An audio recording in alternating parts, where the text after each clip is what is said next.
The Lord be with you. And with your A spirit. reading from the Holy Gospel according to Matthew. Glory to you, O Lord.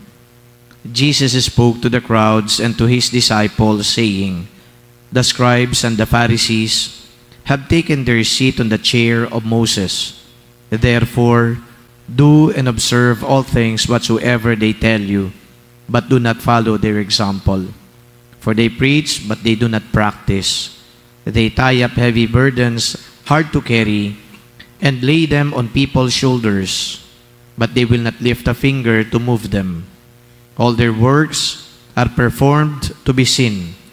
They widen their phylacteries and lengthen their tassels. They love places of honor at banquets, seats of honor in synagogues, greetings in marketplaces, and the salutation, Rabbi. As for you, do not be called Rabbi. You have but one teacher, and you are all brothers. Call no one on earth your father. You have but one Father in heaven. Do not be called Master. You have but one Master, the Christ. The greatest among you must be your servant. Whoever exalts himself will be humbled, and whoever humbles himself will be exalted. The Gospel of the Lord. Praise to you, Lord Jesus Christ. Napakaganda at napakasarap sa pakiramdam pagnilayan yung pong huling binanggit sa banal na ebanghelyo. Babasahin ko po ulit. Whoever exalts himself will be humbled, but whoever humbles himself will be exalted. Napakadali lang naman po nitong unawain. Yun nga lang, kung gaano kadali unawain, ganun din naman, napakahirap gawin. Sapagkat alam po ninyo, dito sa mundo na ginagalawan natin, parang standard na huyata yung payabangan. Kinakailangan maging mayabang ka. Meron po akong nakausap minsan, at hindi ko maintindihan kung bakit itong taong ito ay napaka-assertive na hindi naman kinakailangan. Parang laging galit at hindi naman kinakailangan. Then I asked the person, sabi ko, bakit ka ganyan? And you know what that person told me? Dito kasi kinakailangan lumaban ka. Dito kasi kinakailangan maging maangas ka. Dito kasi kinakailangan i-assert mo ang iyong karapatan. Sabi ko, bakit mo nasabing dito kinakailangan gawin yan? Kasi ang mga tao dito ganun. At habang ikaw ay tumatahimik lang, habang ikaw ay nagpapakumbaba, ikaw ay kanilang inaapi, tinatapak-tapakan.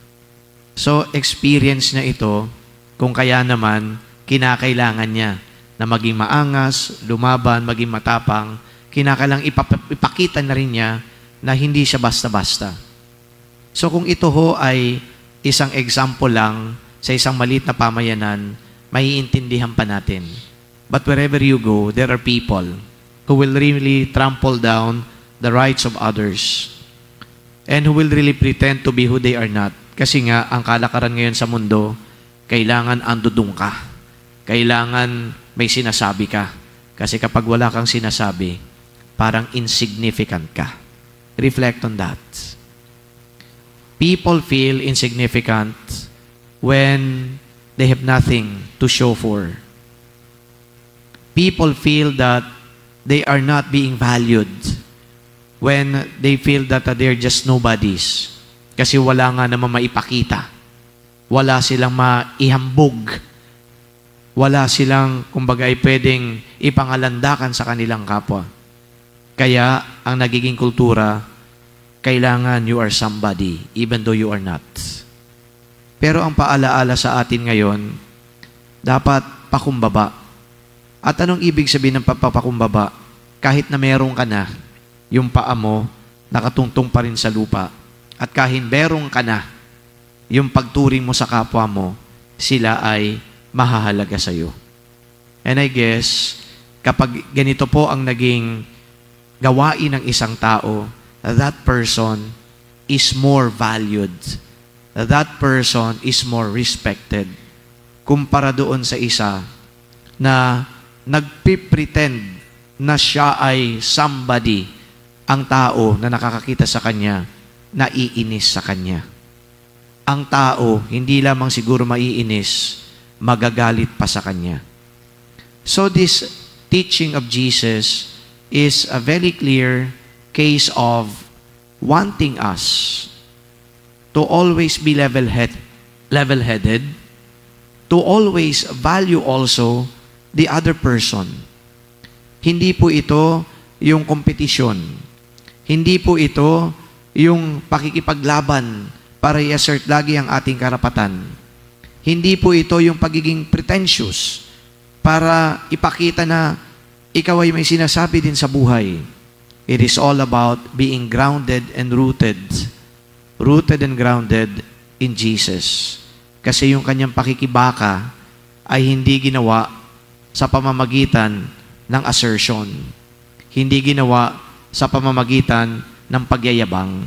Hindi ginawa sa pamamagitan ng pagpapakita na siya ay somebody. So Christ's way is the way of humility, while man's way is the way of aggression. At isa pa na pagpapatunay na ang mundo ay dapat na tumaas ka ng tumaas para ikaw ay maging significant. Makikita din natin yan, how people really value those up in a position of power or maybe who has influence. Sila po yung parang tipong pinakamahalaga sa lahat, even in the family. Kung sino yung kumikita, kung sino yung provider, kung sino yung successful, mga relatives, iginagalang sila. Pero kung sino yung andi dito sa baba, wala pang na-achieve, wala pang may papakita, wala pang pwedeng ipangalandakan, parang sila iniit sa pera. Kapag nagsalita yung nasa taas, pinakikinggan at sinusunod. Kapag nagsalita at nagbigay ng opinion yung nasa baba, ito ay binabaliwala. That's how we are. But we have to change that. Because at the end of it all, yung mga nagiging hambog, yung mga nagpipretend na sila'y mataas, darating ang araw, lalagapak din sila. Ngayon ho, ang pinakamalinaw na leksyon dito is, if you have achieved so many things in life, please, always have regard for those who are down. We don't have to look down on them just because parang sila ay losers, nobodies. But rather, we have to help them also achieve one day.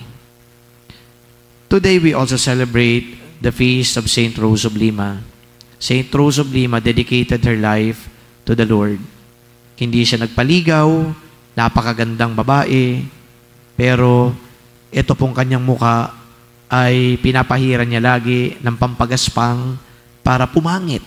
Kasi napakarami na-attract sa kanya.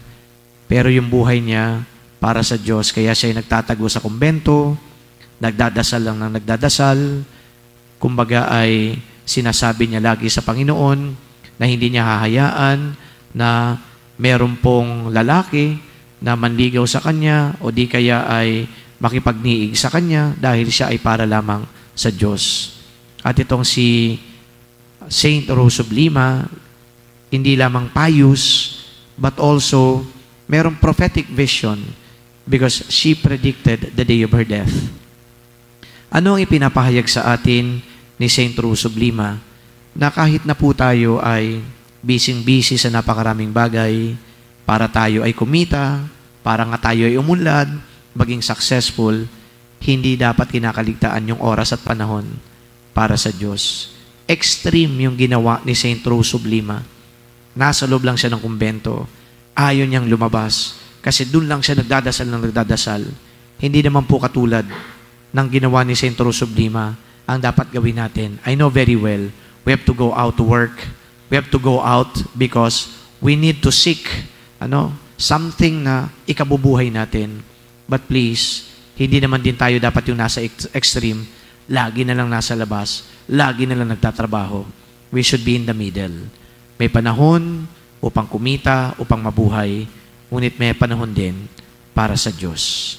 As we end this reflection, we ask the Lord that through the intercession of Saint Rose of Lima, tayo ho ay magkaroon nga ng panahon, pagkakataon sa Diyos. At higit sa lahat, ano man ang ginagawa natin sa labas, ano man ang ginagawa natin sa pakikibaka sa mundo, ialay natin lagi sa Diyos. Because there, we can be assured na ang lahat ng ginagawa, hindi lamang para sa sarili, kundi ito, ginagawa natin para sa ikapupuri ng ating Panginoon. May Saint Rose of Lima pray for us. Amen.